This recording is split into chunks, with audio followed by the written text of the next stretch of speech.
Bonjour à tous, aujourd'hui nous allons parler des erreurs fatales du match Algérie versus Cameroun et analyser les pièces maîtresses de l'arbitrage. Nous commençons par préciser que dans les règles de la FIFA, un gardien dans sa surface est protégé et sa sécurité est primordiale, et selon la loi de la FIFA, il devrait faire siffler toutes les infractions contre lui, purement et simplement. Aucun joueur offensif n'est autorisé à entrer en contact avec le gardien de but directement ou indirectement. Ici dans le premier but camerounais nous montrerons toutes les infractions commises par l'attaquant dans la surface de réparation. Il y a trop de fautes dans une seule action et elles ne peuvent pas être considérées comme des erreurs humaines ou des erreurs d'arbitrage courantes, mais plutôt dans un esprit logique. Ces fautes sont délibérément ignorées et négligées par un arbitre de classe mondiale désigné par la FIFA et autorisé à arbitrer un match éliminatoire de haut niveau pour la Coupe du Monde.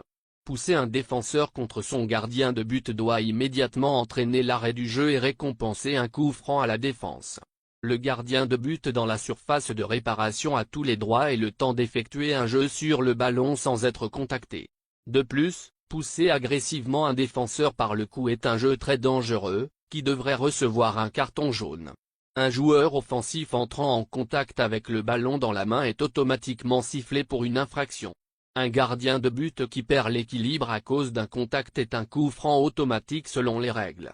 Après la mise en œuvre de la VAR, l'arbitre est tenu d'examiner toutes les actions douteuses qui mènent à des buts, mais ce n'était pas le cas dans cette action.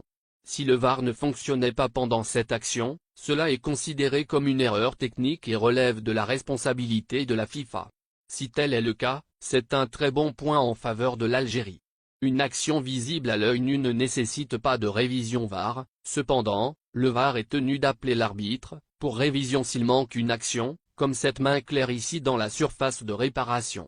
Nous pouvons clairement voir le contact avec la main sans aucune obstruction.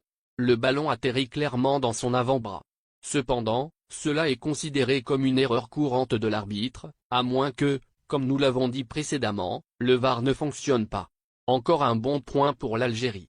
Passons maintenant à un contact net dans la surface de réparation, et examinons comment le contact s'est produit et si le défenseur a touché le ballon ou le pied de l'attaquant. Basé dans l'espace du ballon et du pied de l'attaquant, il est impossible pour le défenseur d'entrer en contact avec le ballon, donc, c'est un pénalty, il a fait trébucher l'attaquant. Encore une fois, où est le VAR ici? Dans cette prochaine action, nous examinerons une autre main évidente. Et encore une fois la question: où était le VAR? Qu'a fait l'arbitre et pourquoi l'action n'a pas été examinée? Sous différents angles, nous pouvons voir clairement le ballon toucher la main du défenseur et même rester collé à la main pendant quelques secondes. L'arbitre n'était pas loin et sûrement, il l'a vu mais ignoré comme toujours. S'il a été appelé par la VAR et n'est pas allé, c'est une autre erreur fatale. Concluons maintenant avec le but de Slimani, et comprenons ce qui constitue une main selon les règles de la FIFA, et avec quelle partie du corps un joueur peut entrer en contact. Dans cette action démesurée, les règles de la FIFA ont été ignorées et plutôt pas appliquées comme elles le devraient. Fondamentalement, une épaule et le haut de l'épaule ne constituent pas un contact illégal ni considéré comme une main. En observant à nouveau où le ballon a atterri et quelle partie du corps a touché le ballon. Dans cette action, Slimani s'est élevé alors que le ballon était en l'air, et il n'a pas levé le bras ou la main au-dessus de son épaule et sa tête inclinée.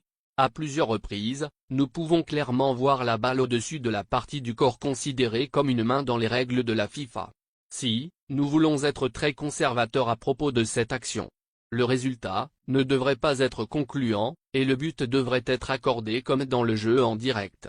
Utilisons un peu de bon sens et voyons si nous pouvons déterminer la trajectoire de la balle, et sous différents angles, voyons si nous pouvons déterminer que la balle a touché à 100% la main de Slimani. En se basant sur le mouvement du ballon après contact, on peut deviner le sens de déplacement du ballon dans les airs par rapport à la partie qui a touché le ballon. Et avec l'altitude de la balle, on peut assez conclure l'approximation, le mouvement de la balle loin du corps et dans quelle direction. Avis après la vérification VAR.